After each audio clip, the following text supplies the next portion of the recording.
bit of an intro. Thanks, Chris. Yeah. It's good to meet you, dude. How you Yeah. doing? How's life over there where you are? Oh, Germany's treating me just okay. The cops are slightly more reined in over here. So Well, we learned it's our policing from the Nazis. So we have it's really what's really ironic is if you take a look at the uniforms out of Massachusetts, and I challenge anybody to and send me the pictures. Go to my website deletelaws.com and take a look at the Nazis and then look at the police uniforms in Massachusetts. They are spot on exact replicas of the police here are Nazis. So I don't know how else to describe it. It's the only way I could actually describe it is that they are actual Nazis. And we learned it from Hitler. And now what we're seeing in the United States of America is that there was a ministry of truth, a information hub, if you would, that was ran by a guy named Goebbels, Gobbles. Goebbels. I can't say his name properly. yeah. Maybe you know his name. Yeah, you got it. And now what they're doing here in the United States of America is they've appointed someone called a PIO, a public information officer. Now, this public information officer here in the United States has a very specific role. And that role is to determine whether or not you're going to get the body cam footage of you or your loved one being assaulted, raped, or murdered by the cops here in the United States. And so, you're in Germany, but I'll tell you what, man, you're right in the hub. You're right in the hub where we learned everything. And now between Israel and the United States, we're trying to find out who can be the bigger authoritarian. And people will say, China, look at the North Korea. If you're comparing the United States of America, China, and North Korea, maybe, just maybe, you've been brainwashed. You should be comparing the United States, well, what used to be Canada, what used to be Australia, but they've lost freedom based on the bird flu, and they can just walk over your rights. And don't ever forget what they did. Don't you ever forget Richard Dawkins, who I was Ali Baba because I was an atheist for 20 years. Richard Dawkins was my man. Richard Dawkins, because I'm what you call an empiricist. Everything that I say, everything that I do is based on a long form empirical study where we can see what's happening through time, through thousands and thousands and thousands of interactions. So I'm what you call an empiricist, was what John Locke was. And so the empirical data is clear that these jackboot thug pigs in the United States of America have got to go. I was not a defund proponent before I took off on the road in 2021, and I went from California to Maine and back twice. Every single city, town, state I have ever entered, it is corrupt with police corruption, and the police corruption that's the very bottom. Police corruption is down here. What's really important is when you get up to the mayors and the county commissioners and the governors. There are people who are in power. Every bad piggy you see ruining someone's life, there is a city council member, a mayor, a commissioner, someone in power who is protecting that filthy pig. And so until we change it, it's just nothing, not much is going to change. Yeah. So look, you do a lot with I'm here on your website, your mission statement, some of these things that I hear from you again and again, the overturn of Terry versus Ohio. Can we go into that a little bit? Sure. I mean, you can always get me to talk about Terry versus Ohio. So the Fourth Amendment said, first of all, it says it is the right of the people. That's the first line of the Fourth Amendment. And so many people just forget the first line of the Fourth Amendment. The Fourth Amendment is for the people to be secure in their person, houses, papers, and effects against unreasonable search and seizures shall not be violated, and no warrant shall issue but upon probable cause supported by oath or affirmation. So what does that mean? That means that no arrest warrant can be issued without probable cause. Probable cause is when you have broken the law. That's what happened. You broke the law. You're a bad chicken. You did something wrong. We know you did it. There's probable cause. How do we know it? Your girlfriend's bleeding. Your wife is bleeding. You have the item stuffed into your purse. We can see you stole it. That's called probable cause. Now, throughout the history of our white supremacist Supreme Court, which literally there are dozens of members who've been on the Supreme Court who were white supremacists. I'm real sorry to inform anybody who doesn't like it, but that's a fact. And so what we've done is we've bastardized what probable cause is. It's probable cause is a willy-nilly thing. You know, it's somewhere. No, it's not. It's when you have broken the law, then the probable cause has been met. That's going to be supported by oath or affirmation from the victim, from the person who you have wronged. So in other words, go back to 1793 when the Constitution was finally ratified with the Bill of Rights intact.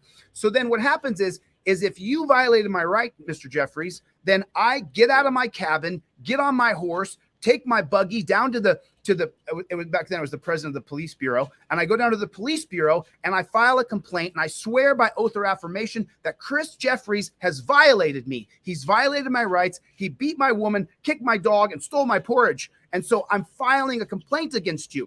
This is the essence of the Fourth Amendment. This is what the Fourth Amendment means. Okay, now fast forward to 1968. When you have a bastardized Supreme Court, you know, go back to the Federalist Papers. John Jay said in Federalist number 3, if we appoint the right men in the right places.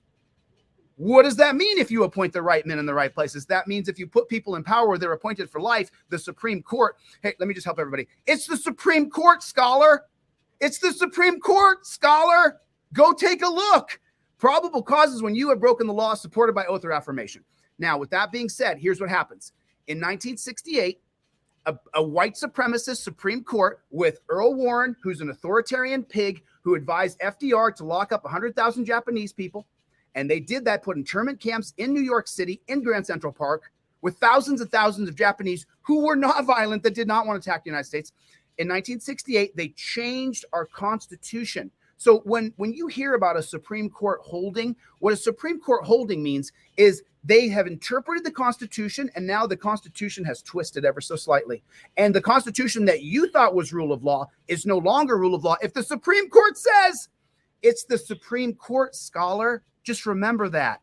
So you're a constitutional law scholar. You got my poster, you got my ebook, you got my trifold, and I told you memorize every single case on my poster, and you did it. Okay, scholar, so what's the problem? It's the Supreme Court. In 1968, in Terry versus Ohio, they made it that if a cop has reasonable articulable suspicion that you could be armed, he can run up and grab you.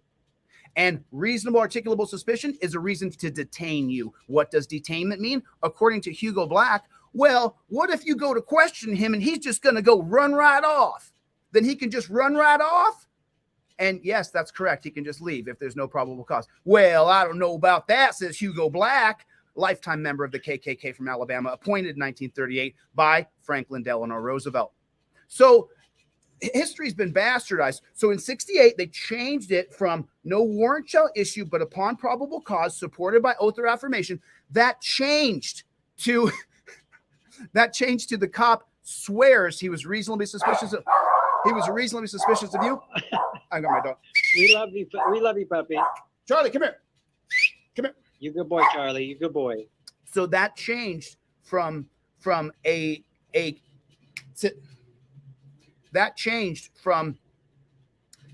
they're swearing an oath or affirmation by the victim to the cop swears that he was reasonably suspicious of you, and it's not arrested if you're only detained. Now, when I've done my research, and listen, scholar, open up ChatGPT, open up the dictionary. Arrested means to stop your motion. So that means a copper can stop your motion with his words. So we completely changed the meaning of the Fourth Amendment. And eventually it's going to come back. Remember, Brown versus Board of Education, 1896, created Plessy versus Ferguson. In 1954, Brown versus Board of Education ended segregation. So that's, you're right around 58 years there. We're at 53, 54 years with Terry versus Ohio. We're on the cusp of change if people actually want to jump on the bandwagon and realize that you do have rights. You are a free American. That's what matters the most. And so when the Fourth Amendment was fundamentally changed by the Warren Court in 1968, take a look at the prison industry. In 1968, we were about 350,000 people in prison. Today, we're 2.5 million. So what happened? Well, you got 100,000 cops, million cops in America, something like that. You got 1 million cops, I think, in the United States of America. So every single day, one of those little piggies only needs to be reasonably articulable suspicious of you, and then you get detained. But just so you guys know, George Floyd was Terry stopped. I don't know if anybody knows that or not. They got a call. The cops went up and they said, oh, we're reasonably articulable suspicious because someone called us and said that he passed a funny $20 bill. Where is that funny $20 bill? Where did it go? You figure if that was the impetus to kill the man, well, then where's the funny 20? He was Terry stopped. And then he was detained in a Terry stop. And then they put their knee on his neck. So now what are the policies around Terry stops is what we have to start to ask ourselves. Is there a national policy on Terry stops? Does every cop shop do it different? Yes. Each and every cop shop around America now sets up their entire system. If you ever hear the term, it's for officer safety, that comes directly from Terry versus Ohio. Directly. I tell people this time and time and time again. You have to go to the source of the problem. People will say, no justice, no peace, no racist police. I tell them, shut your mouth. Start chanting, overturn Terry. Yeah, overturn Terry. We're not doing it. When you say overturn Terry, the politicians go, what are you saying? You talking about policy? You talking about law? Oh, because no justice, no peace, no racist police. What do the conservatives do? I'm sorry, I can't hear you. What were you saying? You were saying something like, not all cops are racist, which is true. They're not. They're not. Not all cops are racist. They're not. I'm telling you, the policies and procedures based on Terry versus Ohio that create reasonable articulable suspicion and that they can detain you for reasonable articulable suspicion has ruined our country. It's ruined. And we got to get it back. And the only way we're going to get it back is if one of us get to executive power and change it from the top down. Yeah. Well, that's why we love what you do here. We just think that every time I see you go up and stand up like this and know your rights and everything like this, I get really highly inspired. But I wanted to ask you too, what's the most common kind of coercion that you see? I mean, you interact with so many police all the time. What's one of their most common mistakes that they're making? That they think that they're your daddy, that they think they can tell you to go stand over there, that they think that they have the right to instruct you and direct you. And the Las Vegas PD, I did another cop interaction last night. This will be 5 million views. Thank you, officer. I appreciate it. If you had just shut your front door and not bothered me, you wouldn't have got schooled the way you did last night, bro. You're going to look like such a clown. I mean, it's incredible because when they tell me, can you go stand over there? And I'm standing in a public space, I tell them no. The answer is no. I'm not going to do it. And most of the pigs are not as big or as strong as me. And so they can't just physically move me by themselves. So then they got to call in and get some backup in there. Then the backup comes and goes, well, what has he done? And so then there's this somewhat dog sort of intellect conversation because you have to be extremely stupid to sign up and be a pig and stay in that industry. And so then they have to decide whether or not they want to go hands-on with me because I'm not a small guy.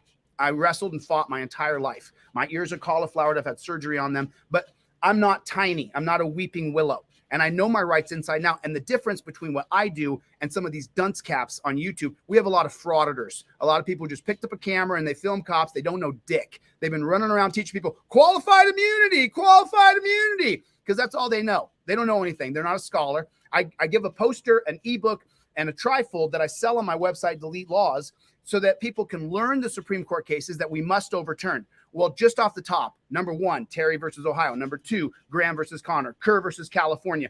Brinegar versus United States. And Carroll versus United States. Those 5 cases right there are far more important than qualified immunity. Far more important. The number 6, you would have Atwater versus City of Lago Vista. You have Federal Election Commission. You have so many cases, I could just sit here and rattle them. But the use of force in Graham versus Connor. Use of force will be determined by the reasonable officer on the scene, 1989. So what does that mean exactly? Well, they showed up to DeThorne Graham in 1984. He was having a diabetic fit, out of control. His brain wasn't working right. He was running around the car like a chicken. I mean, this guy was going through a diabetic seizure.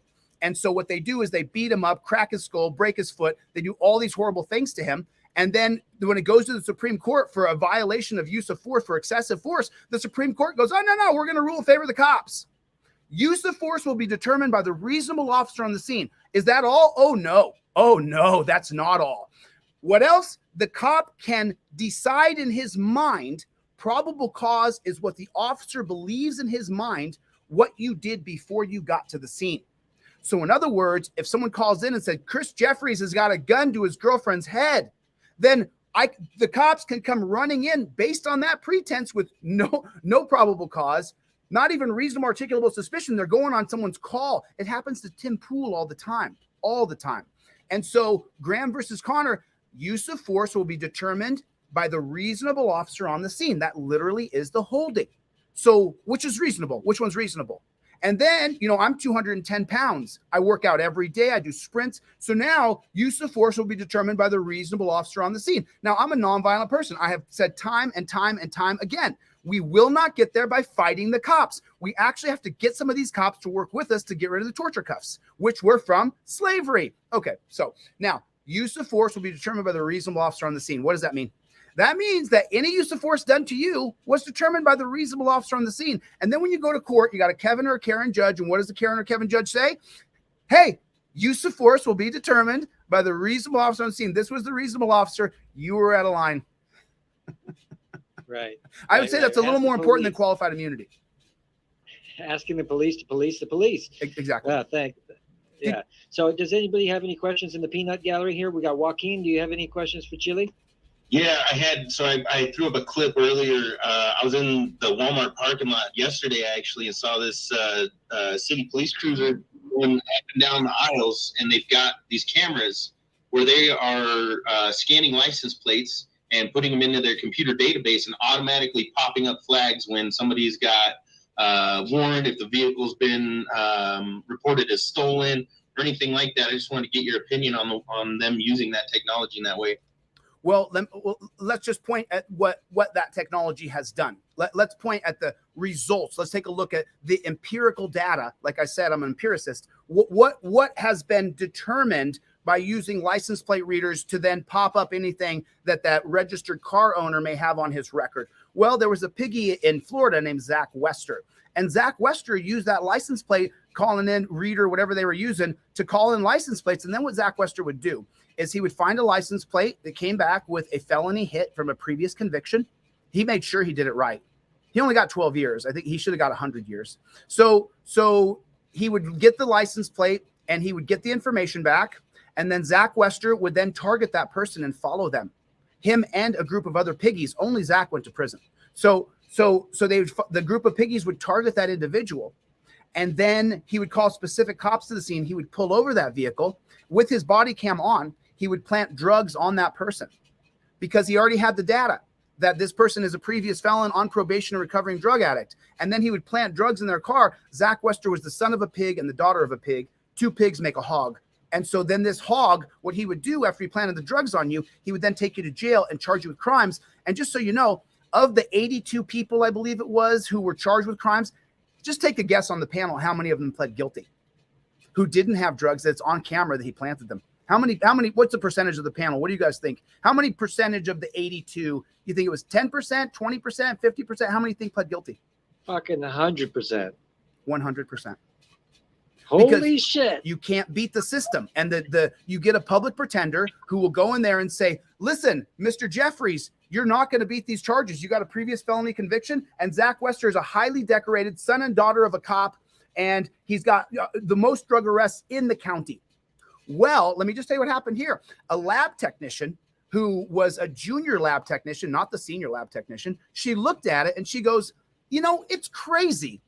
I've done this for years now. And what I'm seeing is this guy, Zach Wester, people get drug arrests. Zach Wester is like here. Everybody else is here. Now, what happened with Zach Wester? He got bonuses, accolades, promotions, pizza parties for Zach, big celebration of fat Zach. He was terrible. Okay. And so then when the lab technician went up to her higher ups, they didn't listen.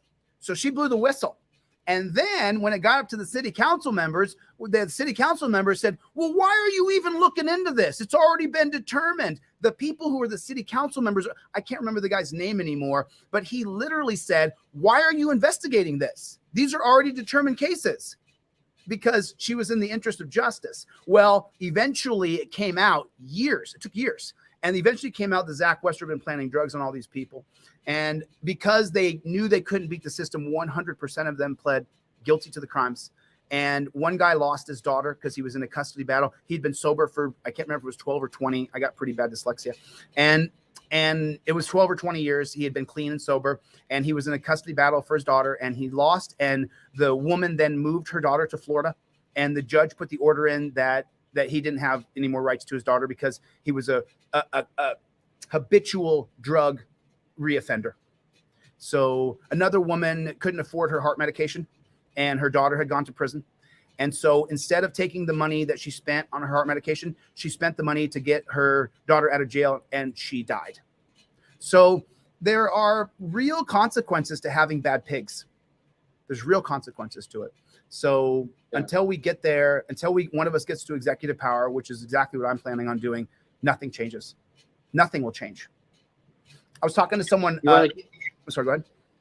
You want to give a shout out to what you're feeling like you're going to run for office and where? Oh, I know I'm going to run for office. I'm going to run for governor. I haven't announced which state I'm going to be in. I'm in Nevada right now. However, I've looked at a few different states. I've broken down the GDP, how long it takes to be a resident there before you can run for governor, what exactly their legislature looks like, what that makeup looks like, Republicans and Democrats and independents. And so, it has to be a calculated decision. And I'll have to decide by the end of this year, because a lot of these places, when you look up the statutes for the qualifications to be governor, you're looking at, you have to be there 3 years, you have to be there 5 years, you have to be there 7 years. And, I may go back to my home state of Alaska and run for governor. I haven't decided yet. So I'm just kind of looking at all my options right now, because I'm telling you, there's only 51 executives in the United States of America.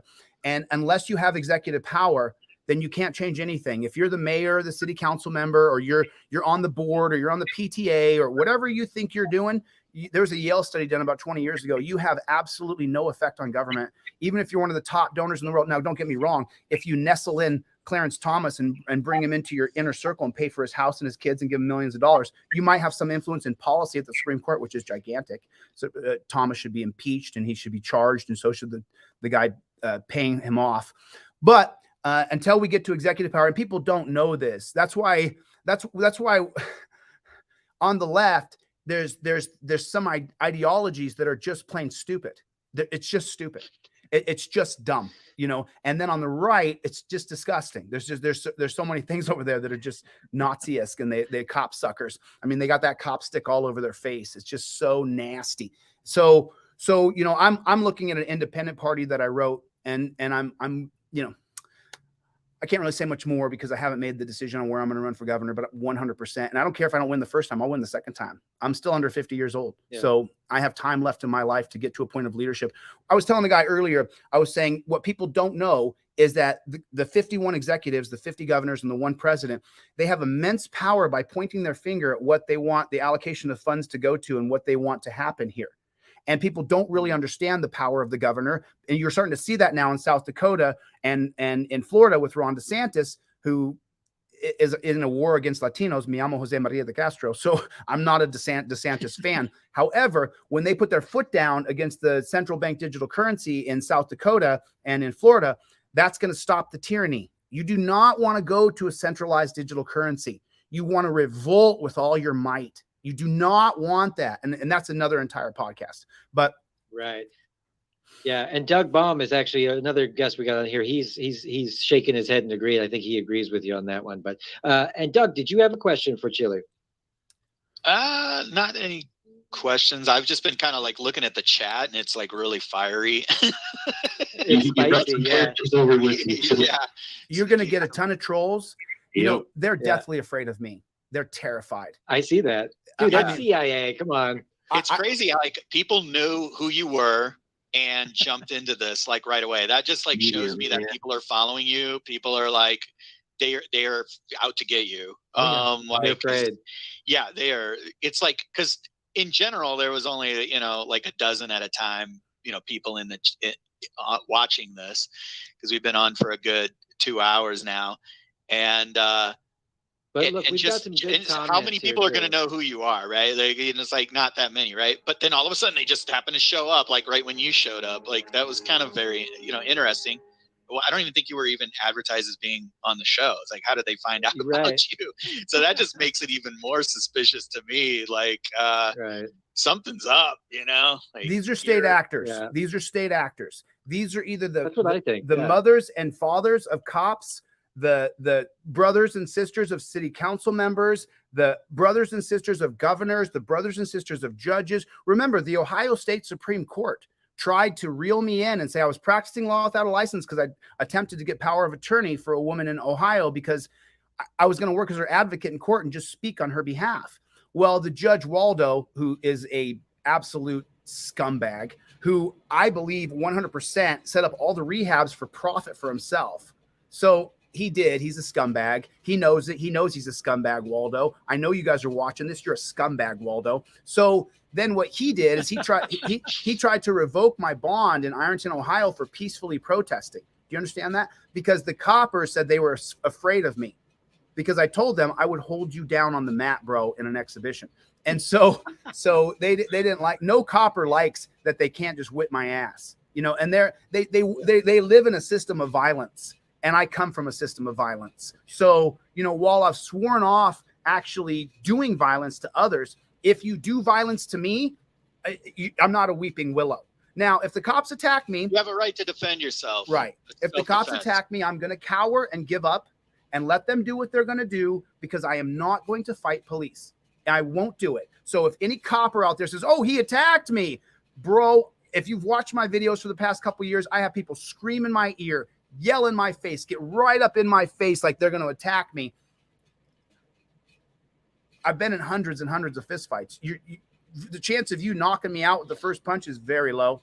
And then the chance, it's just so the point is, though, these guys live in a system of violence. And because they can't just run up and grab me and beat my ass, then they're intimidated. And so now that they know I'm going into leadership, the trolls that you're getting on your podcast right now, those are people who want to stop me. There's been a year long, at least, even longer before that. In 2021, I was called a racist on TikTok, which is laughable. You go to my website, it says defining the history of institutional racism in America. And then I say this is the unedited version of history. And then I point out that FDR's first appointment was Hugo Black, a lifetime member of the KKK. I went to the black community down with the George Floyd riots, and I talked to young black men explaining to them the reason the cops hem you up is because of Terry versus Ohio, bro. You get rid of Terry versus Ohio, everything changes in your world.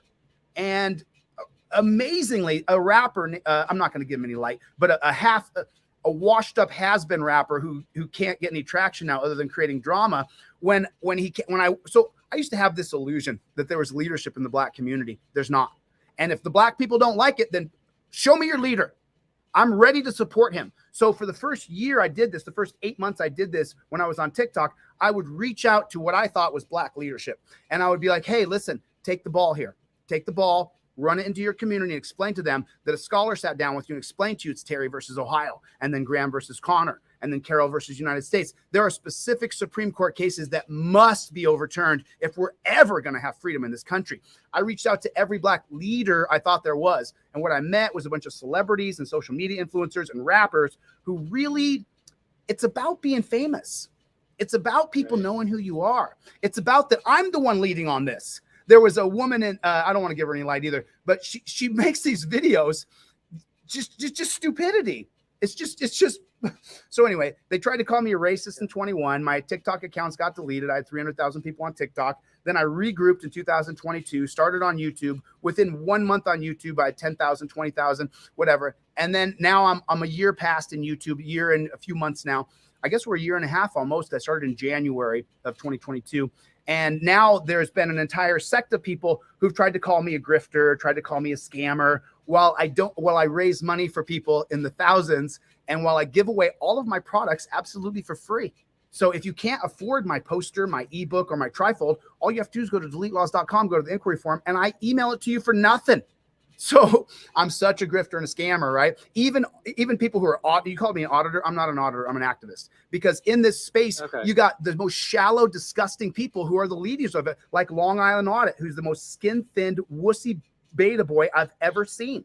And he goes on podcasts, on troll podcasts, to call me a grifter. Well, I've got over 5,000 sales in my store, 10 returns, 10 refunds. So, and I got it in literature. Yeah. And then you got a guy named James Freeman, total fraud.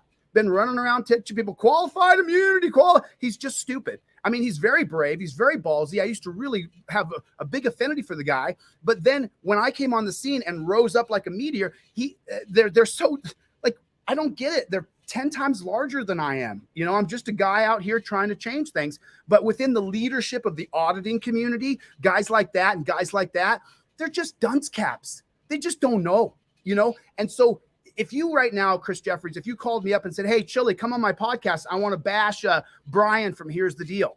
And then I go on there and I sit there and listen to your disgusting, trollish, statist garbage. And then you talk about Brian, like, oh yeah, Brian's a real grifter. He's a real scammer. You went on a troll podcast just to call me a grifter or a scammer? Long Island Honest, dude, you are a bitch, bro. I'm sorry, dude. You are. We're not in competition, dude. We're not in competition. And I don't care if people don't like it. I don't give a shit if you don't like me. I have worked hard to be unlikable. And if you don't, you want to send a weeping willow to Washington, or do you want to send a badass freedom fighter? And that's my persona, and that's the one I created. So we like you, Chille. Everybody in this room here, we like you. Listen, and you guys have some ideologies I don't agree with as well. I've researched you, Chris. I looked into what you believe in. And look, God bless you.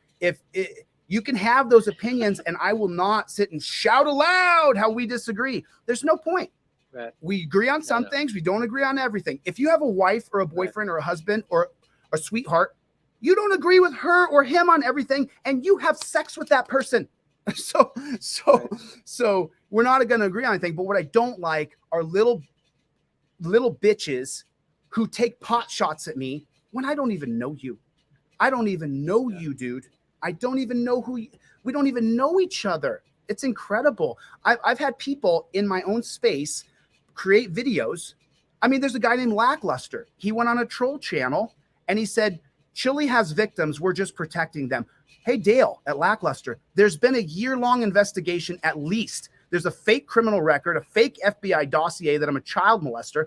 Dale from Lackluster, where are those victims, bro? Where are the victims you're protecting? So far, I've never attacked anybody. Where are they at? No criminal record, no violence on my record, no 911 calls, no hospital reports. I've never in my life hurt anybody who didn't enter into mutual combat with me. And that was before I was 25. So the people in the space and then the people outside the space, remember, people talk about MLK Jr. He was freaking hated. He was hated. Now you see all these memes of MLK Jr. I could do a full dissertation on MLK Jr. He was freaking hated. The left hated him. The right hated him. Conservatives hated him. Liberals hated him. Blacks hated him. He was hated because his ideas were radical and they were the idea that we were equal. At that time, just so you know, a lot of the black leaders were trying to make deals where they didn't have the same rights as whites, but as long as we could just get along. So I call it as I see it. And if you spite me or you spike me, bro, I'll say your name out loud. I don't give a damn who unfollows me or doesn't like me. I don't care. You can stop me if you kill me, but you won't stop me as long as I'm still alive. This system has got to be changed. And I guarantee you that I won't stop until I get to that position to change it. Yeah. Has there been also, what were some of the most ridiculous moments that you had to go through with dealing with these police? What was like some of the most, because I know you come into close calls, but most of the time you just back these pigs off and you're screaming in their face. And it's amazing to see. But was there ever a time when they roughed you up? Oh, yeah. So before this camera phone existed, I've been arrested 20 or 30 times because when I'm Johnny Spot on the scene and I see the pigger. So in 2002, I was no-knock raided by LAPD. A confidential informant had told them I was a drug dealer. They literally raided my house with a SWAT team and arrested me and charged me with felonies because I did have possession of a drug that I thought was a good drug. And I enjoyed it. It was fun. Nothing wrong with it. And I wasn't a drug dealer. I was at that time an actor. I had made a huge money off Pepsi, off Ski-Doo. I just got to LA, started booking things right away. And so what they did is once you get, so this is where my study on constitutional law will begin. And I start studying Illinois versus Gates, which gives them the right to have reasonable articulable suspicion based on a confidential informant. Illinois versus Gates is an extension of, guess what? Terry versus Ohio. So then I got arrested so many times after that because I have a deep hatred for the policing agencies and anybody who's a copper. Now, I don't hate you as a person because I have met cops who are good people in front of me on camera anyway, but I don't like cops. I don't respect cops. I don't respect the industry. I don't respect your profession. And so your tyranny.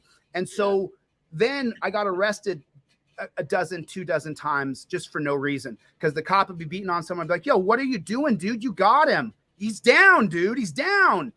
And I got cuffed up, detained. I can't count how many times I've been detained. How many times I've been in torture cuffs is unbelievable.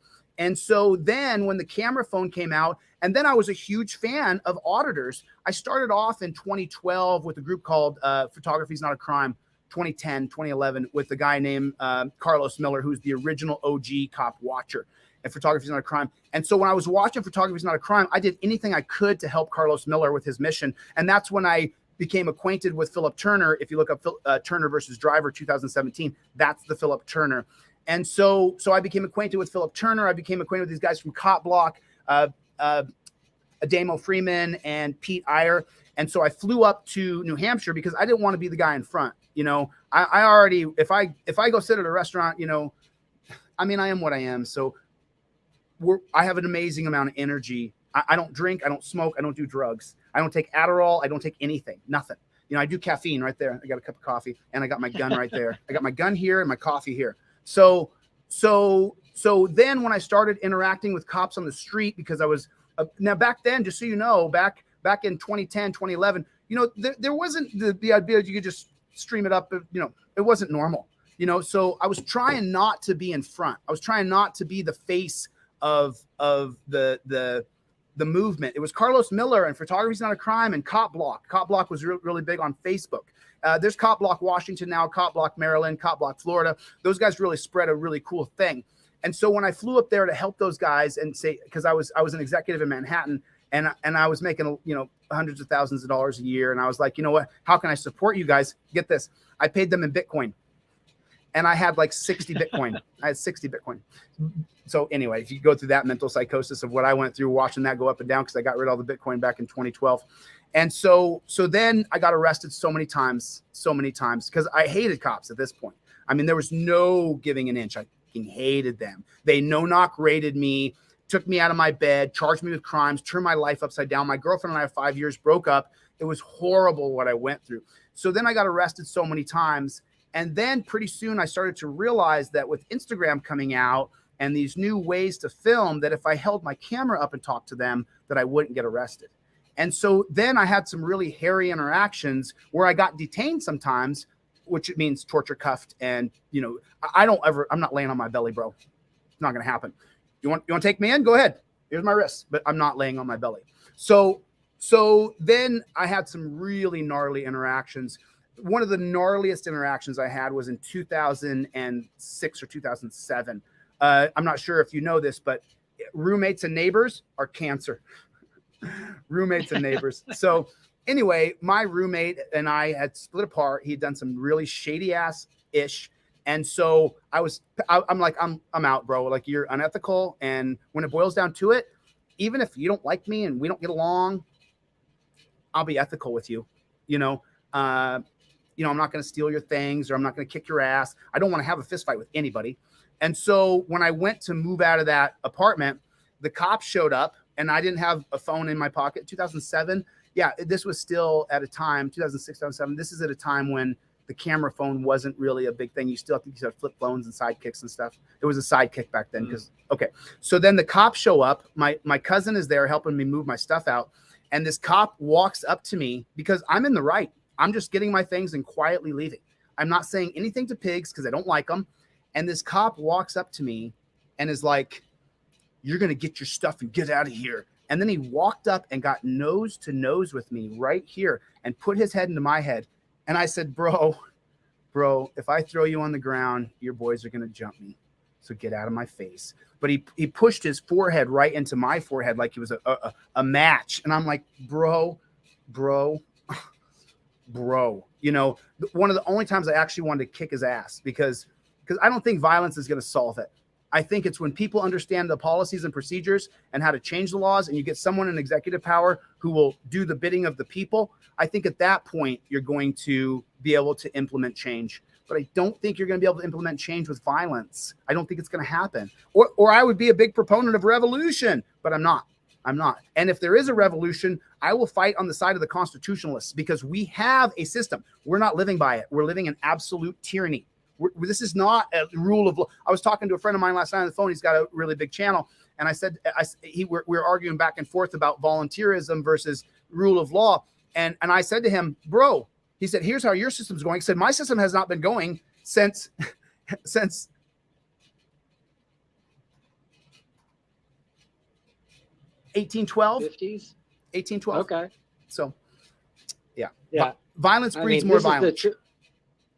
Yeah, and we disagree, but the tragedy of the commons is that if you leave people to volunteer or just to leave them to do the right thing, that most humans won't actually do that, and that's why we need law. But I'd have this anarchist dream that we could, but have you read Leviathan? Have you read Leviathan? No. Okay, so listen. I know of it, but you can't read Leviathan.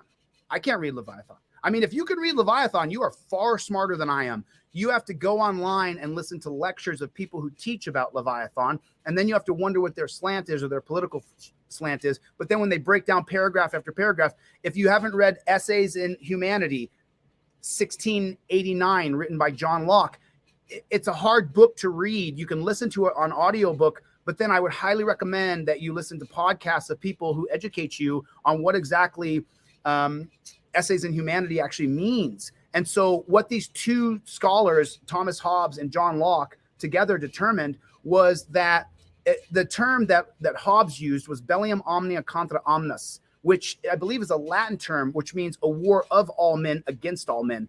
If there is not rule of law, we will kill each other. Listen, I'll be the first to tell you, my ego's gigantic. It's as big as Manhattan. I'm not going to change who I am because so many thousands of people watch me now. I'm going to continue to be who I am. And because I know that we need a fighter. We can't have someone go to Washington who is a little bitch because they will acquiesce to Exxon. They will acquiesce to Walmart. They will kowtow to the big powerful groups that want you to do the bidding for them. They will enrich you. They will get you houses. They will get you cars. They will get you women. There's no limit. They'll get you children on Epstein Island if you just do their bidding. And so I'm unwavering in my principles. You think it's popular for me to say that I think that James Freeman and Long Island Audits are scumbags? You think it's popular for me to say Lackluster said that I have victims and I think he's a scumbag? The only reason I don't sue those fools is because I don't want to sue people who are actually doing good work. They're just jealous and insecure people. It's not popular for me to say the things that I say. I don't give a shit. You don't like it? Tune out. Block my channel. Don't support me. Don't go to my website and buy my products because that supports me. So I'm not going to in any way or shape change who I am. And if you can't take it, then you can't take it. It's too hot. I get it. No problem. No problem. I understand. But I'm not going to change who I am. I'm going to keep fighting for freedom no matter what. There'll be the last breath that comes out of my mouth will be freedom, like in Braveheart, baby. Yeah, look, you can't. I see that. No matter, I see through the criticism and seeing that the people that are taking the time to badmouth another human being, there's something wrong with them. It's more of a reflection on them rather than the thing that they claim to hate. And for what you do, I just don't. We stand with you because we got a police problem. We got a huge police problem. And we have a politician problem as well. So you have to go into the teeth of the lion and become one of the teeth, or you'll change nothing. You'll change nothing.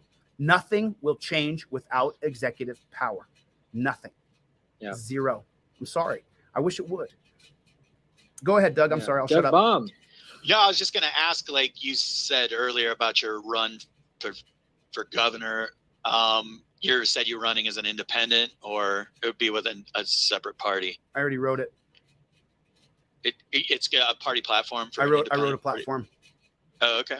And we combine a lot of, so like if you do the research, you'll find that the majority of people are pro-choice. And then if you do the research, you'll find a lot of people are pro-Second Amendment. And so I believe that putting them both in the same platform would have astronomical growth. And I also think that transparency in government, and I can't go into a lot of detail about that because I don't want to reveal what the whole platform says yet, but transparency in government, you know, they talk about Big Brother. Everybody will say Big Brother. We've been talking about Big Brother since the book 1984. And so how do you kill Big Brother? You give the people access to the cameras. and then Big Brother doesn't exist anymore. If I can go into my computer and type in a specific code numbers and I can find that I can watch that camera on 4th and Johnson, then Big Brother's dead because I can see everything he can see. And so there's no more Big Brother. But as long as we don't get access to the camera footage, remember I said about the public information officer earlier? He determines whether or not you get to see the body cam footage. Where's the body cam footage go? It goes to those guys. Do they edit it? Yes. Do they withhold it? Yes. Do they alter it? Yes. So as long as we have the Goebbels system of public information officer, nothing changes. Absolutely. I wanted to add on that what you just said about the cameras. The biggest tell for me was when the Patriot Act, they decided to take all the DMV cameras and move them over to Homeland Security, or have Homeland Security has access to all the DMV cameras from every state in the United States. And that was on January 1st, 2004. So we're almost like 20 years now. They have not once paraded out any footage from some DMV camera saying we caught a pedophile, we caught a bank robber, we caught a terrorist, we caught a whatever. Wouldn't you parade that stuff all over the evening news saying like, we catch people, keep giving us money? It's like there's no verification there, right? That actually works. Have you heard of flock cameras? FLOCK. You ever heard of that? No. So a flock camera, if you ever drive around town and you see there's a solar panel, it's a panel, and right underneath the panel is a camera. Maybe you guys have seen this before. You see them everywhere, right?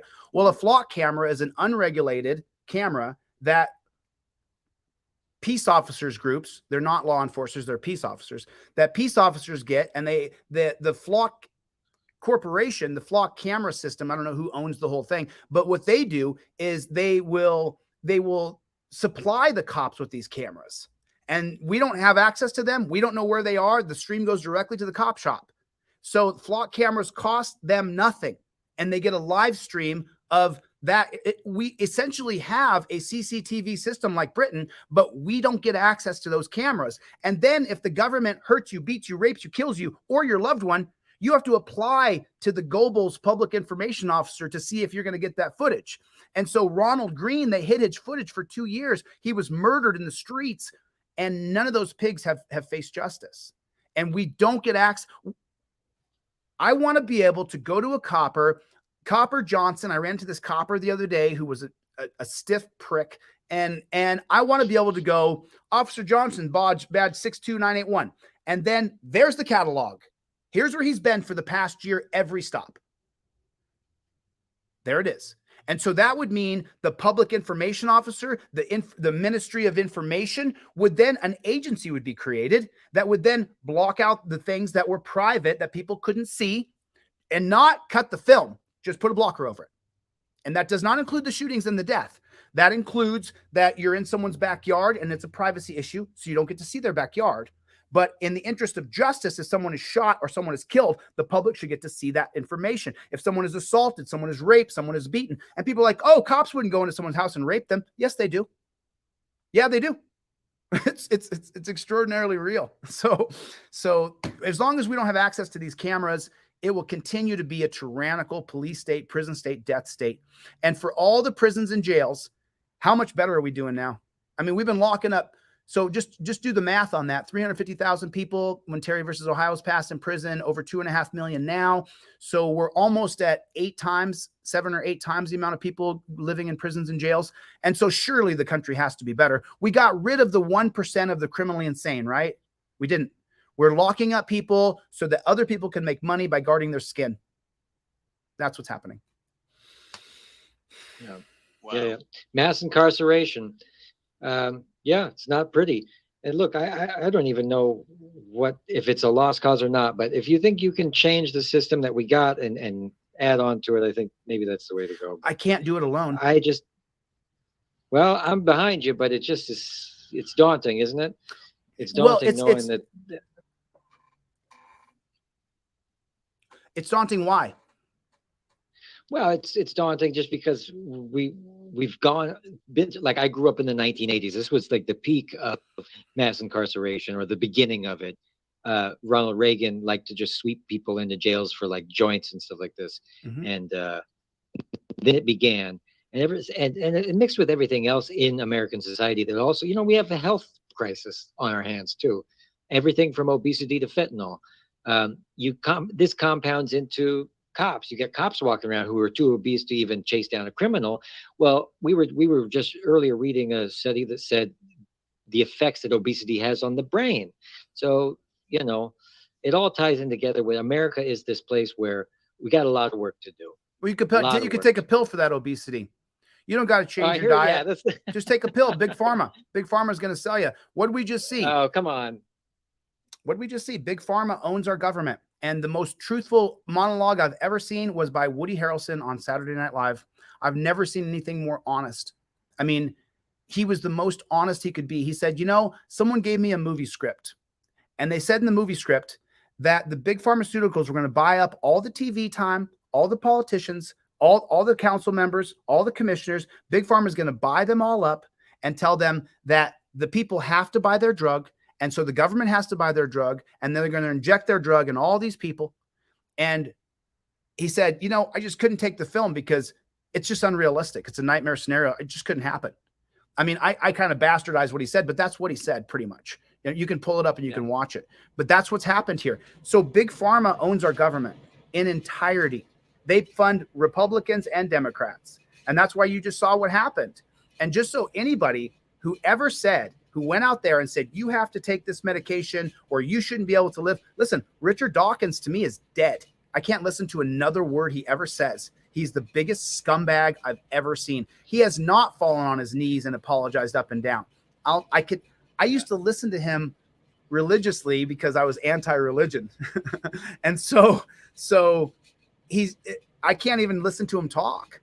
The late night talk shows, Jimmy Kimmel and the guy who did what was the other guys? Jimmy Fallon, who did the dancing syringes.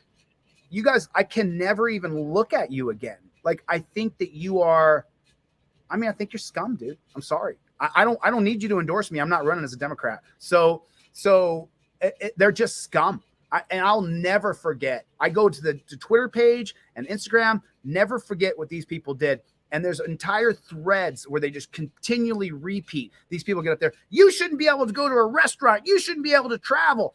Well, I was down in Mexico in January of 2021 with my friend Jeff Lloyd, and we had a great time. I hardly ever drink or do anything that would be a substance related. We got wasted, man. It was so fun, and then they left in Mexico, and I stayed at Jeff Lloyd's house right on the beach.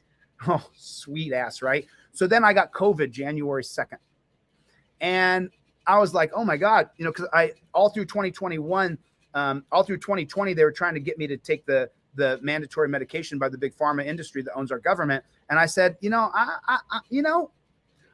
what it actually was in 2021, it wasn't just my distrust of government and distrust of getting a free hamburger for a shot. It was that I had done the research. So right when the bird flu hit, I began, I'm an empiricist. So I just began to research and all the documents of how trials are done for that bird flu shot, all the trials that were done and how you get something and I'm just avoiding words here. I think you guys can figure it out. How you get something past the trials and into the final stages. I had read about those. My buddy was over in Indonesia on a vacation, and I was at the production house, which is this giant production house, and I'm doing interviews and casting and producing. And so I'm just reading constantly. I'm a voracious reader, and I'm reading about how you get through clinical trials to get to a finalized version of this thing that's going to make it so that we can all keep going. Now, that information was readily available in March or April of 2020. It was readily available. I read a ton of documents. What I didn't do is take screenshots and download them and share them. And so then I learned about panels, how panels work. And I learned about all these things about how it works. And then when they rushed out this thing in the end of 2020, I said, it's 5 years, dude.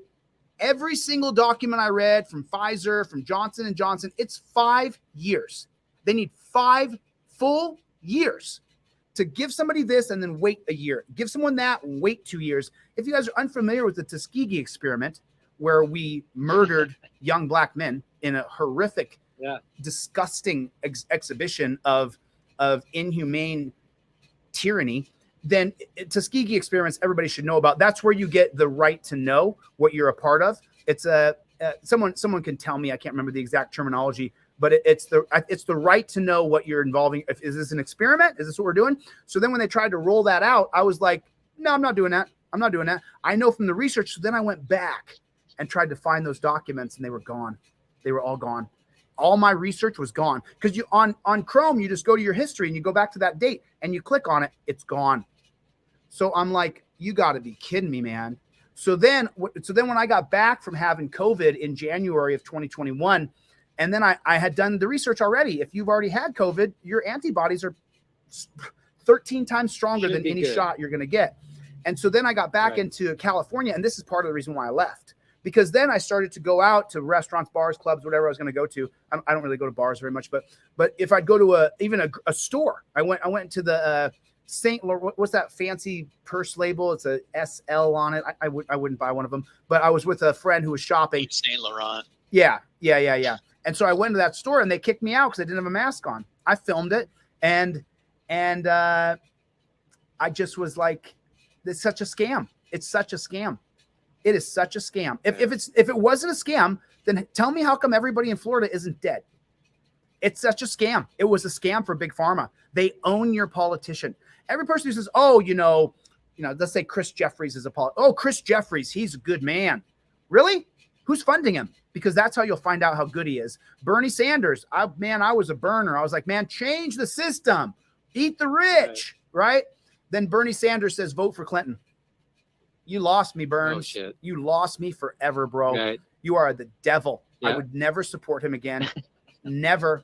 Like, you lost me, bro. Really. That's two-party politics right there. It's like, he's, the enemy of my enemy is my friend. And giant douche or a turd sandwich.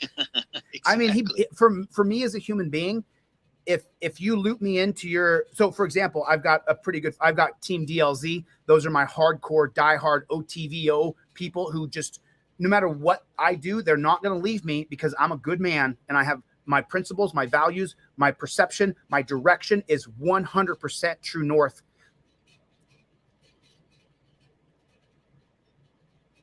I forgot what I was saying. I lost my train of thought, but we have to change the system. Independents are the majority. Oh, Bernie Sanders. So it's 40%. Right. Independent voters. Right. Like they flip flop, they vote independent, or they don't show up at all. Right. And if you add that with all the disenfranchised people, it could be even more. And they don't know their collective power. So that's what the two-party system in the media has done to people's mindsets, is that they think that they have to line up on an extreme to win in this chessmate kind of battle of these two parties. And they just don't know that there's like this whole majority that's, ready for clean air, clean water, clean food, and clean soil.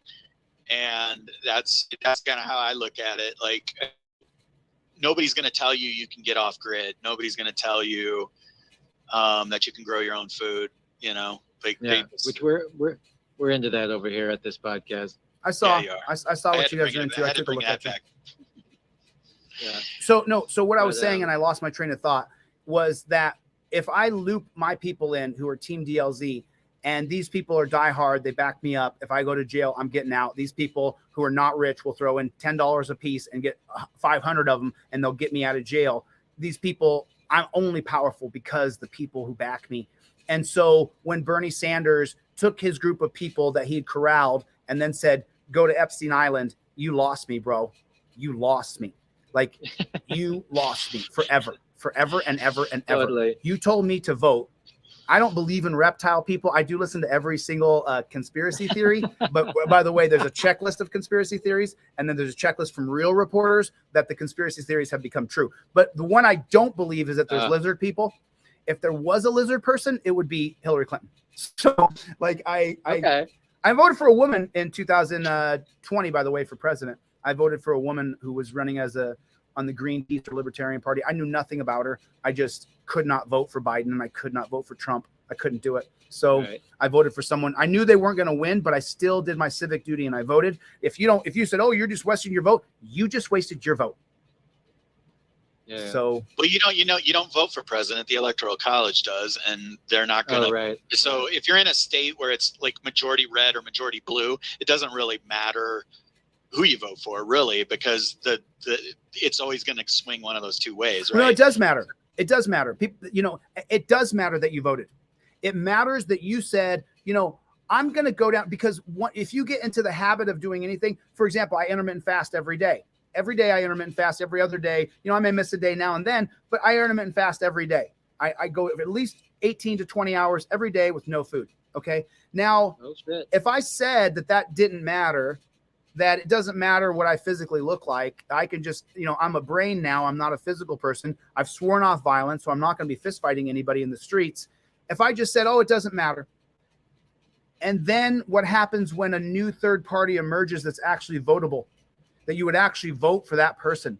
You haven't done it before. You're out of sorts. If you don't have your driver's license, registration, and proof of insurance on a laminated card in one thing in your car, a photo laser copy of it, so you always have it there, when you get pulled over, you're going to be disoriented. Sorry, there's a guy with a gun standing over you telling you, do you know you were doing 65 and a 55? So if you're not prepared for that, you're going to fall. So if you're not prepared to vote and you haven't, right now, there's nobody worth voting for. The Republicans and Democrats are two wings of the same bird. They're absolute trash. They are trash. Trash birds. Trash birds. So I do think voting is important. I've always voted, always. And I continue to vote. Oh. Yeah. Well, we're waiting to see. By the way, folks, the Tuskegee syphilis study was a study done on the Negro male, it was called. And it was a study conducted between 1932 and 1972 by the United States Public Health Service and the Centers for Disease Control and Prevention on a group of nearly 400 African-American men with syphilis. The purpose of the study was to observe the effects of the disease while untreated, though by the end of the study, medical advancements meant it was entirely treatable. The men were not informed of the nature of the experiment, and more than 100 died as a result. There you go. Oh, it gets worse. You skip some parts. So then what happened? We went into World War II from 1939 to 1945. And so what happened in World War II? The Tuskegee experiments were still going on. There was a mandatory draft. You had to go into the military. And so they drafted a bunch of young men, black, white, green, Asian, Puerto Rican, Filipino. They drafted everybody. And then they had a certain medical ID necklace, bracelet. I can't remember exactly what it was. And so then those young black men who had been injected with, and then look up when the discovery of penicillin was done. I think the discovery, what year was that? Was that 30? I can't remember. This is 30s. Hang on. I'll keep going. I think it was 37. I have a near photographic memory. I remember lots of things, but dyslexia screws me. It screws me. 1928. 28. Yeah. So it's just before 1930. So they had discovered penicillin 8 years before, right after the Tuskegee experiment. And they knew that with a simple shot of penicillin, it would clear up your syphilis. So then we know that. So this is 1928. So now World War II that we actually engage is 1939.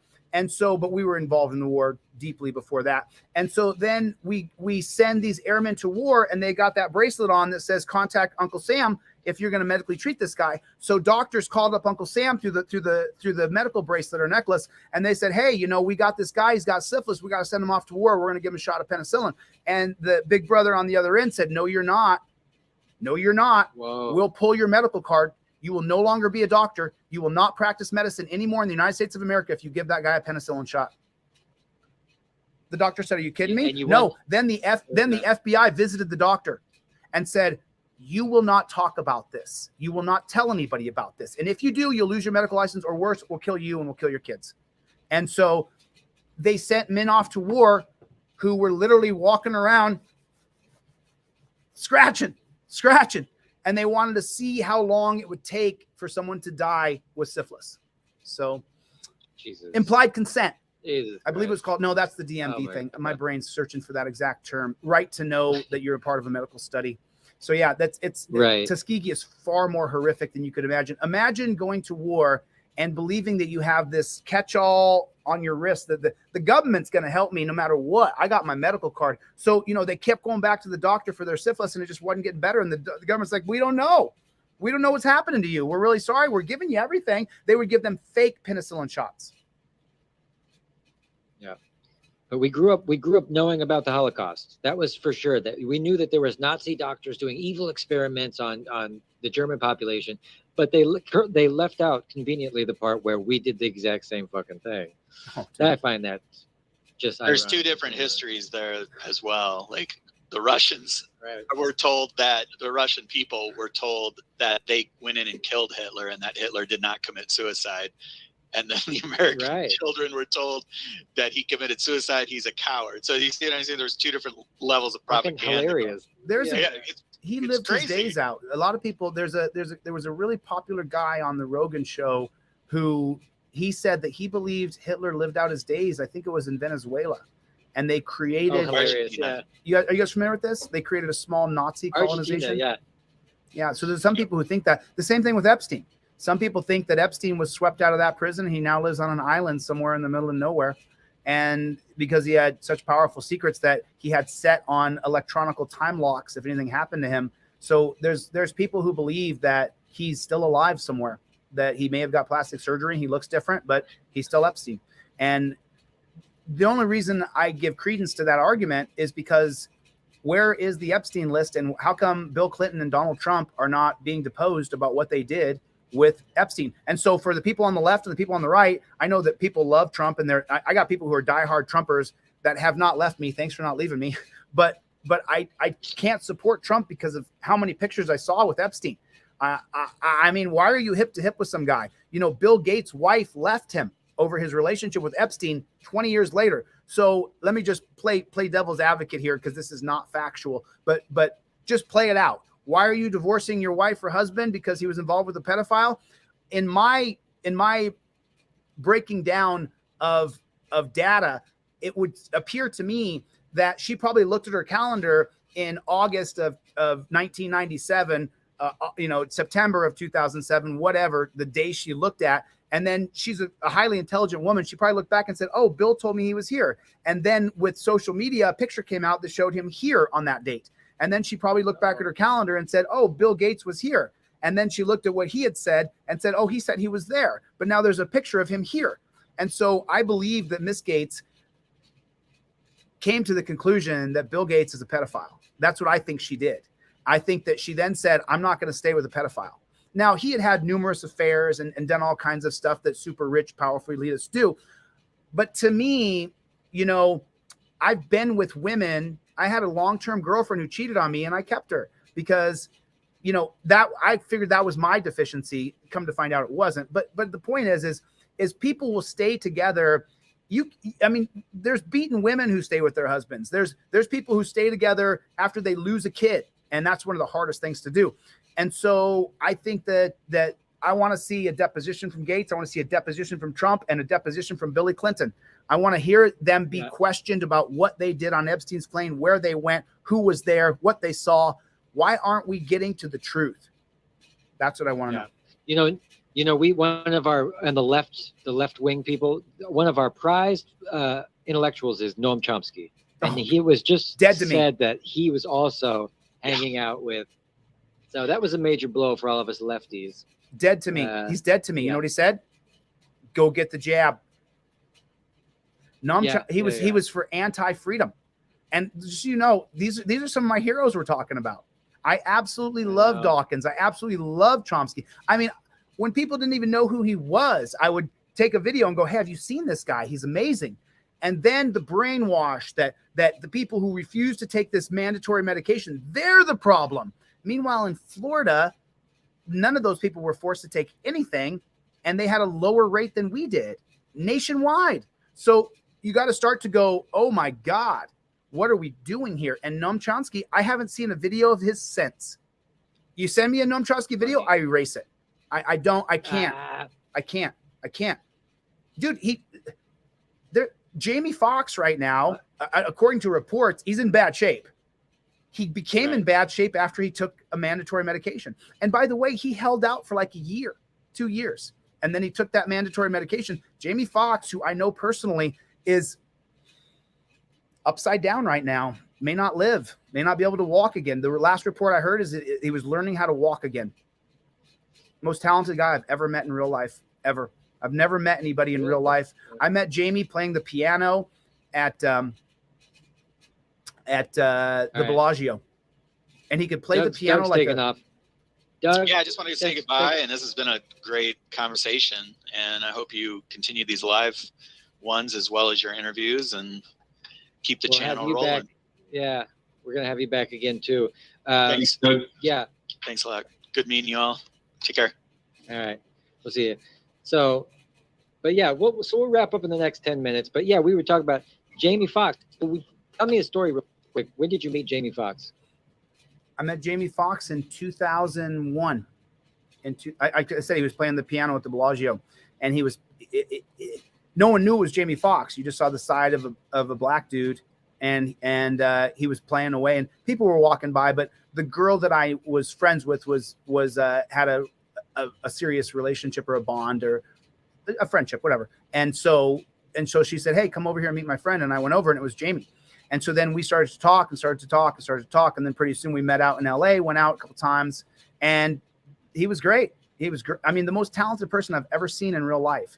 If you ever heard a concert pianist play the piano in front of you, that's what I saw Jamie Foxx do right there in the Bellagio. And pretty soon a group started to form, and he was like, "I don't want the crowd." And this was like at 3 or 4 o'clock in the morning. And then he left. And then I saw him a few more times in life. And, I've always been full of piss and vinegar, always. And so he stopped seeing that girl. And so I didn't see him again after that. I mean, he wasn't my personal friend or anything. Like he never texted me, I met him out with my girlfriend. And then, that was the connection I had with the guy. But just in real life, he was one of the nicest guys there was. And he was super, super talented. So I really had a great time hanging out with the guy. And he was generous. He was super rich and paid for everything. The bottle, the table, just give him the check. He just paid. So, he's a great dude as far as I was concerned. I don't know him, on a personal best friend basis or buddy basis. I don't even think he has my phone number. I don't have his. So, but, I got to hang out with the guy a few times, and he was great. So we don't stop. Well, can you give us, give everybody, because we're going to wrap it up. I know it's Joaquin's got to go because he's got kids. Where can we find you next? What can we look forward to? Delete laws and everything. What's on I know you said you're running for office. Tell what else is going on in your world. Well, right now I'm just trying to get the information into people's hands. So I set up a website, deletelaws.com with a Z. It's not delete laws with an S. And on my website, I sell materials that you can order hard copy or you can order digitally.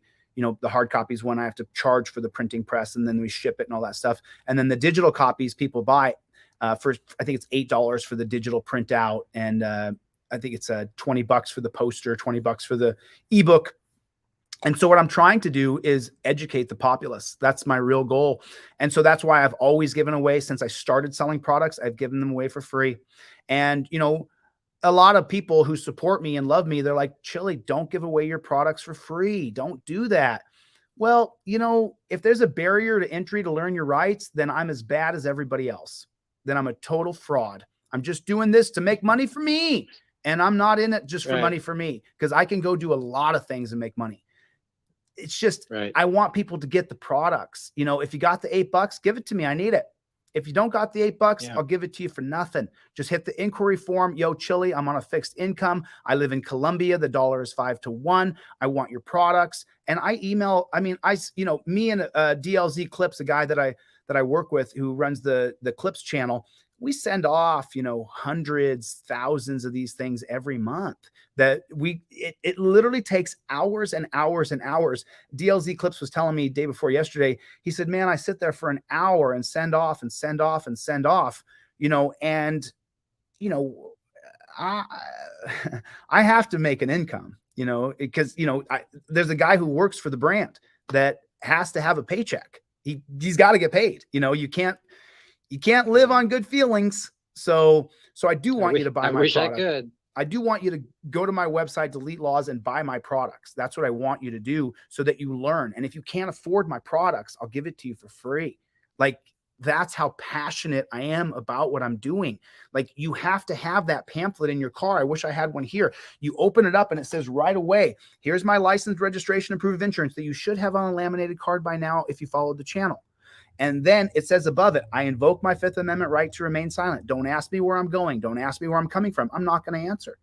I do not agree to any searches and seizures." And now we go around that where we talk about granting the ability to search because of the 1925 case of Carroll versus United States if they pull your car over. And then revoking your right to search with the 2018 case of Williams versus United States. So it's a rope-a-dope. You know the cop's going to search your car. You know it. You're like, I know this pig is going to search my car. So he says, hey, can I search your car? You haven't said anything. You've invoked your Fifth Amendment right to remain silent, but you got a feeling because you're not talking, you're not giving information, he's just going to search your car. Then you say, sure, you can search my car. If this is not done on camera, it won't work. It won't work. So you start filming immediately, and then he says, can I search your car? And you say, sure, you can search my car. Then you get out of the car, he starts to search, and then you go, well, I revoke consent. If you can give consent, you can revoke consent. And then you show him right on the pamphlet you have as you're filming. It says right here that I can revoke consent. Now, after you've given consent and then revoke consent, if he continues to search your car, anything he finds, whether it be meth or anything else, is now fruit of the poisonous tree, 1961 Mapp versus Ohio. Now, anything he finds is inadmissible. If he says, okay, fine, you're not going to let me search your car, then I'm going to call a drug dog. Right on the same pamphlet says Rodriguez versus United States. You cannot, 2015, you cannot extend the stop to call a drug dog in. So he's still violating the 1961 doctrine, fruit of the poisonous tree. So anything he finds would be inadmissible if he calls a drug dog in to extend your stop. If you don't have it on video, it doesn't count. So that's why I want people to have my pamphlet, because you're not going to be able to argue with the copper. You're not going to be able to do it. I argue with coppers and I know the law better than they do. So if I have a hard time dealing with them and I've been doing this for 2 decades, well, then you're telling them, no, U.S. versus Williams says I can revoke consent. You got to have the literature on a pamphlet right there, because that goes around that thing called qualified immunity. So once he knows the law and he knows better, if he violates your rights anyway, that's how you go around qualified immunity. So that's what I want people to have. I want them to have the product in their hand. I mean, it'll cost you that much to print it, so that's what I really want to do. And I'll be on my YouTube page until they kick me off YouTube. They kick me off TikTok, so they'll kick me. And now I'm back on TikTok. I think I don't know where we are, but we got a lot of subscribers, I think. And then I'm on Twitter as well.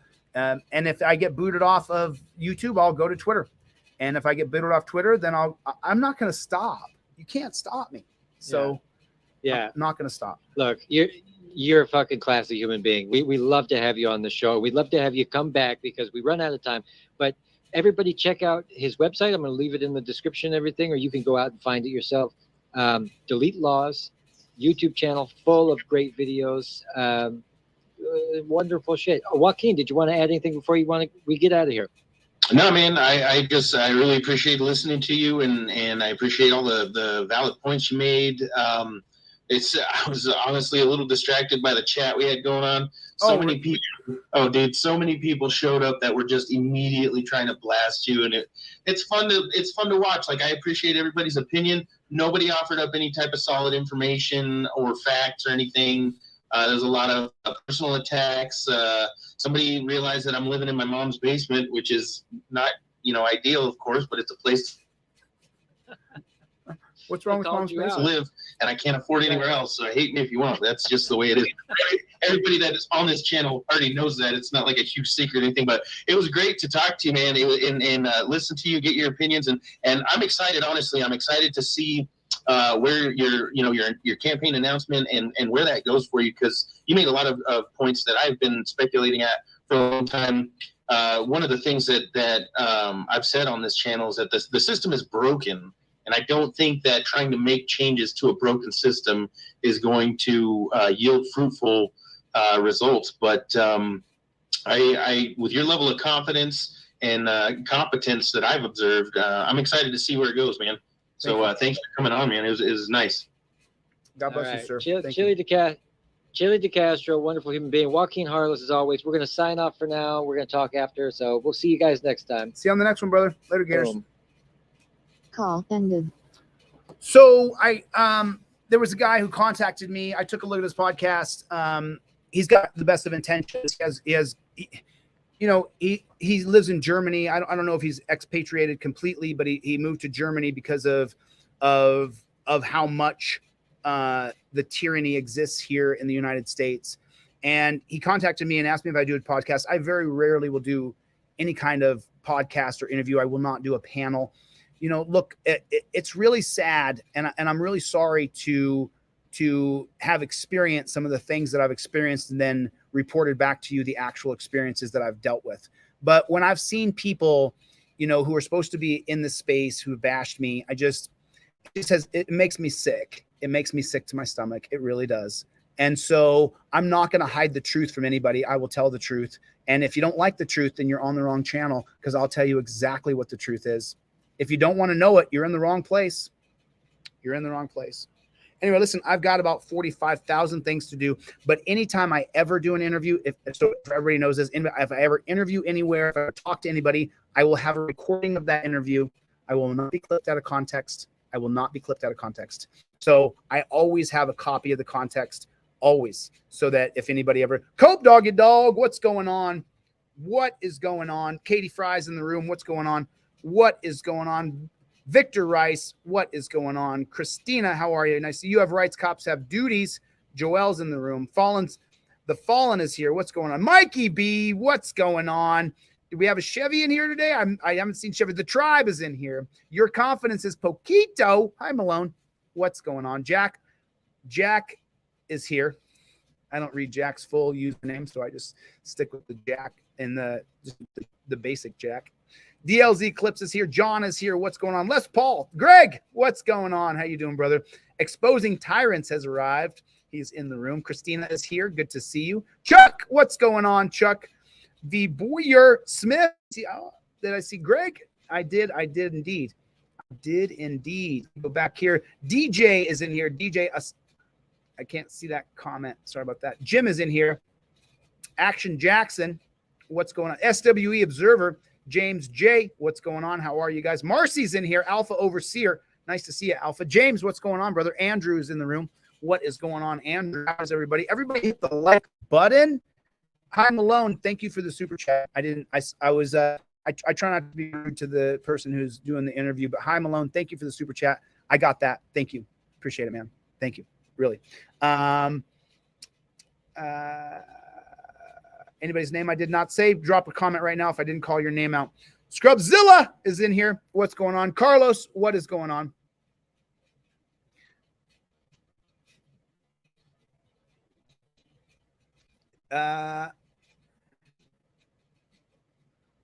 Oh, yeah.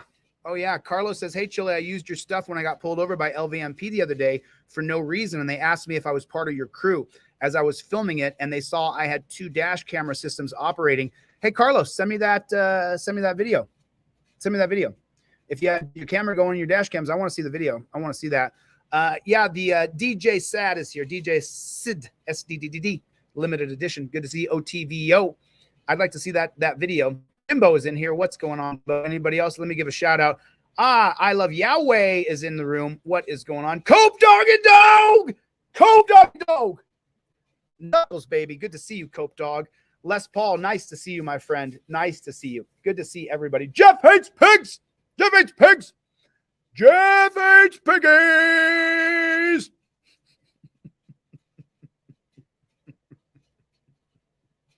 DLZ Clips. Make sure everybody gets over to DLZ Clips. Hit a like and a subscribe on DLZ Clips. Go watch some of those videos over there. I got Colin over there working hard, Colin. Good work this past week. I can tell you guys now. I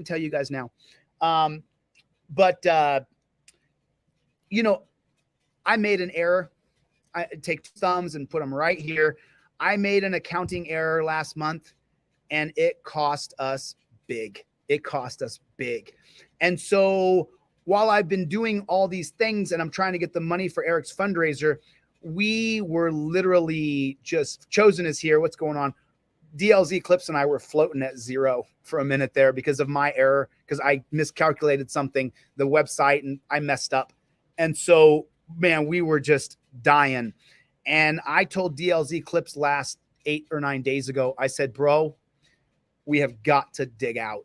And this guy over there has put in 20 hours a day for the past 8 or 10 days to dig us out, putting out trifold videos on TikTok, putting a schedule for me. Chille, you got a schedule, 7 p.m. tonight. We're doing live. So DLZ Clips, thanks, man. And DLZ Clips and I have gone our rounds, boy. We have had some rounds, haven't we, bro? And we're still standing, and we don't stop. We don't stop.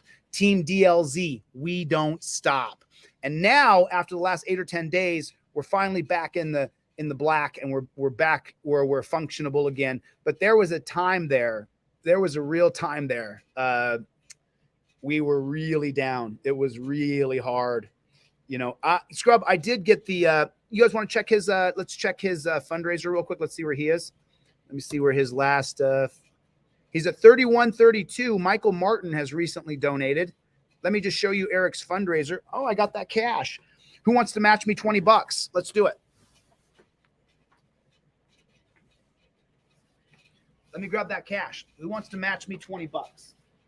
You know what? I don't have the cash in my pocket, but I got that cash. Who's going to match me 20? Let's put $20 in real quick. I'll put $20 in right now. Let's just do it. Who's going to match me? I'm going to share this fundraiser right now. Let me donate $20. If anybody wants to match me $20, who's been following along, I do not tip GoFundMe because they ripped off the truckers' money. So I don't tip them. I wouldn't have put my fundraiser on here, but they did. And so, yeah, that's not going to happen. But, you know, I do appreciate that we can raise the money for Eric. Here's 20 more, just real quick. Save the card for future donations. Who's going to match me? Right there. Now, let me share that with you guys. Gone through. Okay, so I just put $20 into Eric's GoFundMe. So let's take a look at that right there. There it is. Thanks for donating. Spread the word. I just did that.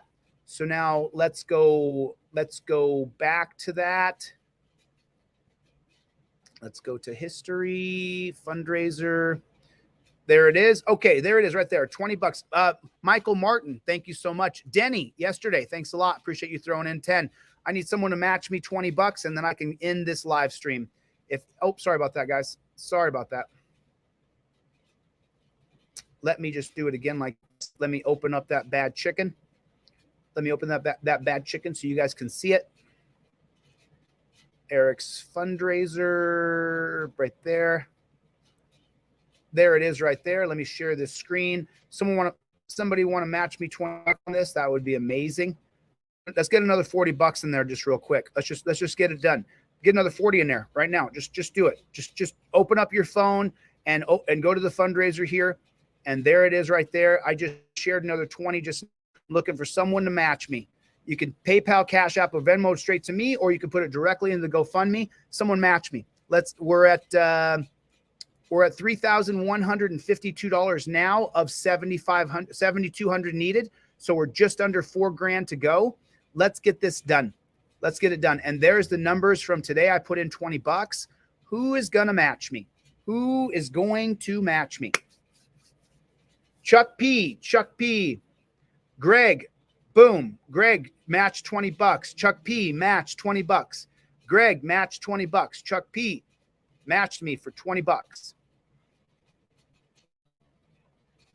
There it is. Thank you, Chuck. I appreciate it. Don't break your piggy bank. There, got you 20 right there. Let's refresh this over here. There it is. I'm just going to refresh the page here real fast. There it is. See all donations. All right, I'm going to wait till that appears. Oh, let me check my phone and see if Chuck sent that directly to me. Let me check my phone and see if Chuck sent that directly to me. He might have. Let's just get another $40. If two people are matching me, that's 40. So let's just there's that bad chicken. There's that bad chicken right there. Do not break your bank. Make sure you got the $20. Make sure you got the $20.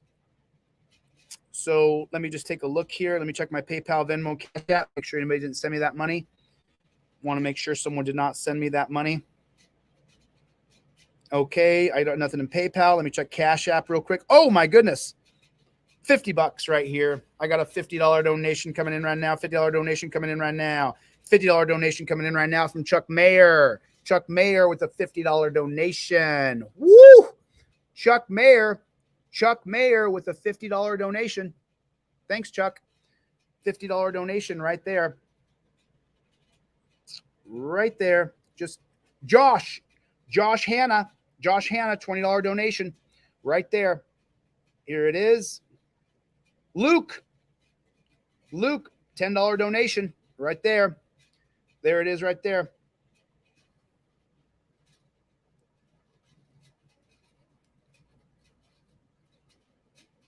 I think Joshua and Luke were from yesterday. Let me double check on that. Let me check when that came in. So I put in 20. I'm going to put in 50 more. Huh? Yeah. We're going to get this done. We are going to get this done. So now I got $50 more from Chuck Mayer. Thank you, Chuck Mayer. I appreciate it, brother. Thank you. Thank you. So now I put in 20. I'm going to put in 50 more for 70. And let me check anybody who's matched funds with me. There it is. Anonymous put in $20. Greg put in $20. So there's 40. And now I'm going to take Chuck's 50. Let me just take this over here so you guys can't see my credit card information. Let me just go right here. Let me put in 50 more here from my friend Chuck Mayer. Donate now. $50. There's 50 more coming in. Okie dokie. There that is. 1 second. I'm almost there.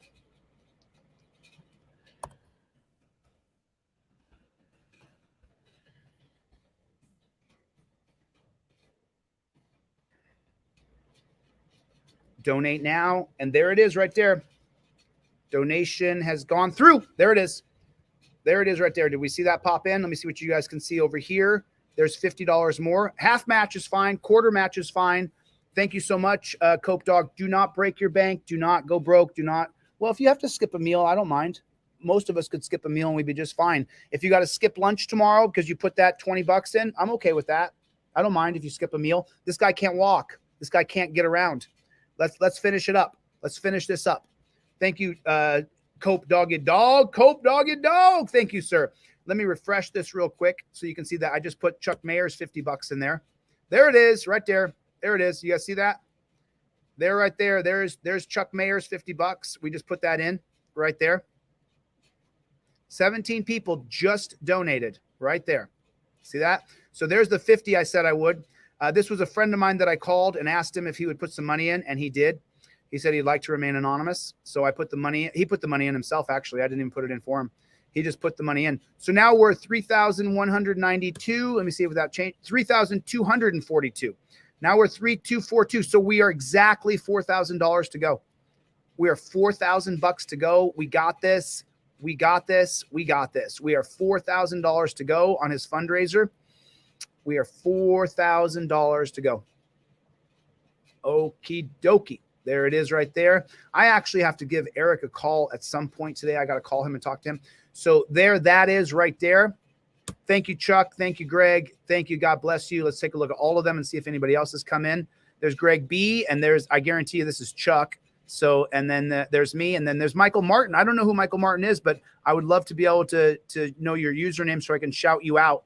I really appreciate you doing that. That means a lot. Denny threw in another 10. And then last night, you know, I want to make sure that I recognize Josh Hanna and Luke, and Joshua threw in two $10, and Michael, man, Joshua Hanna has put in $10, $10. Holy smokes. Holy smokes. Joshua Hanna has continually donated. Joshua Hanna, thank you so much. Thank you so much. You guys can give the money directly to his GoFundMe. That's the best way to do it, because then we reach the goal on GoFundMe. Then the money unlocks. There it is. Okay. Okie dokie. I got to get the flock out of here. When you guys see the audit that I did last night, oh man. Oh man. Thank you, Ossifer. Thank you, Ossifer, for being such a moron and trying to order me around. The guy looks so stupid. It's unbelievable. His name is LVMPD. His last name was Shannon. Shannon, you, bro, of all the cops I've ever put on camera, you look like the biggest beta male cuck of them all, bro. You really do. Because you can't tell me what to do. You don't get to give me instructions based on you being in a place. I don't lose my freedom because the pigs are there. Shannon, this video is going to go so viral. It's unbelievable. The cop walks up to me and tells me to stand over there. I'm already like 20 feet away from the van. And I say, no.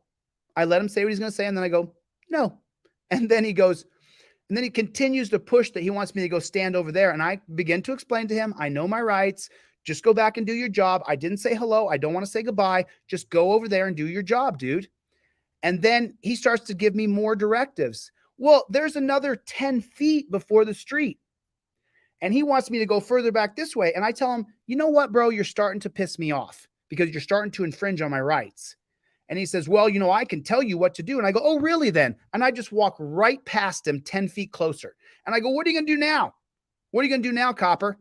I'm 10 feet closer than you told me to go 10 feet the other way. What are you going to do about it? Nothing. You're not going to do a damn thing because you're a beta male. It's just, he looks so stupid. Oh, you're on the wrong page, bro. You're on the wrong page. You're on the wrong page, my friend. You're in the wrong page, dude. I won't even say your name. You're just in the wrong place, dude. Go somewhere where you can go cop suck. I'm not interested, bro. Yeah, the guy's last name was Shannon. I mean, Shannon, dude, you are going to look so stupid, dude. All right. Anyway, listen, I'm going to edit that video and I'm going to work on a couple projects. I'm going to get the flock out of here. Let's check the GoFundMe one more time. Let me refresh the GoFundMe to see if any more dollars came in. Real quick refresher. $3,252. So we are now under $4,000. We're under $4,000 to go. We're under $4,000 to go. There it is. Let's take a look at all the donations. Can you guys see what I'm seeing? Let me double check. Okay, you guys can see what I'm doing. I don't have it on the computer, bro. I don't have it here, but I will show it as soon as I possibly can. I just want to go down this GoFundMe real quick and make sure that we got any. I want to give credit to anybody else who puts money in because it's a hard thing to do, to give away your money to someone you don't know. It's a hard thing to do. All right. All righty. All righty. And so, you know, I'm not going to hide the truth. If someone says things about me that are not true, or someone's a shallow little bitch, I will call them out publicly, and I don't care. I don't care. I don't care. I care about the truth more than I care about your feelings. So that's how I feel. You know, all right, I'm going to get the flock out of here. I'll see you guys on the next one. Mikey B. Later, Gators.